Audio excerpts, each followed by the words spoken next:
সেক্ষেত্রে আমার কী করতে হবে, দুইটা ট্রান্সফরমারের আগে কী করতে হবে, কানেক্ট করতে হবে। আমরা এখানে লো ভোল্টেজ সাইডের ক্ষেত্রে কি 110 মানে দুটো ট্রান্সফরমারের ক্ষেত্রে শর্ট করে দিলাম। এখন ভাবে কি জিরোর সাথে জিরো কানেক্ট শেষ। তো এখন আমরা কী করতে হবে, সোর্স থেকে এখানে কানেক্ট দিতে হবে। তো এই সোর্স থেকে আমরা কী করতে হবে, প্রথমে আগে কি 110-কে, দেন আরেকটা সোর্স থেকে আমরা কি আরেকটা পয়েন্টে কানেক্ট করলাম।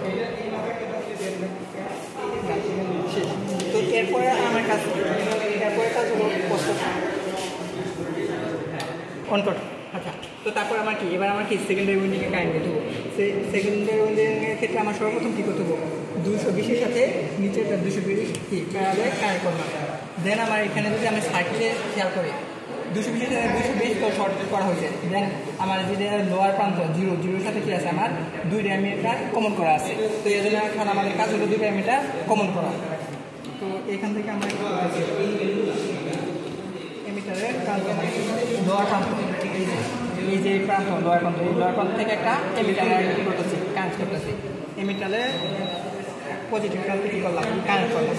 দেন এমিটারের কমন প্রান্তের সাথে আরেকটা এমিটারের কমন প্রান্ত হয়। তো আমরা কী করে দিই, 2টা এমিটার কমন করে দিলাম। দেন এনাদার এমিটারের প্লাস প্রান্ত থেকে আমরা কী হয়েছে, ওই যে আরেকটা ট্রান্সফরমারের জিরোর সাথে কী হয়েছে, অ্যাড হয়েছে। তো আমার এই প্লাসটা আমরা কী করছি, এই জিরোর সাথে অ্যাড করে দিচ্ছি।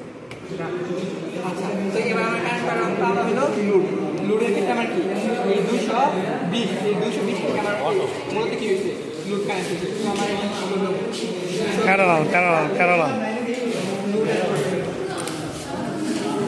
না 220 থেকে লোডের আর এই লোডের অন্য প্রান্তটা এমিটারের প্লাস প্রান্তের সাথে, আর এমিটারের এই কমন প্রান্তটা আমরা অ্যাড করে দেবো এখানে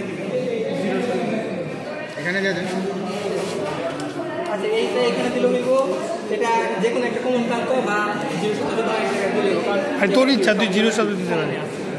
আচ্ছা, তো আমার মোটামুটি ডান। আর এখানে আমার কী করতে হবে, এখানে ভোল্টেজটা মাপার জন্য এখানে ভোল্টেজ থেকে একটা ভোল্টেজ ভোল্ট মিটার।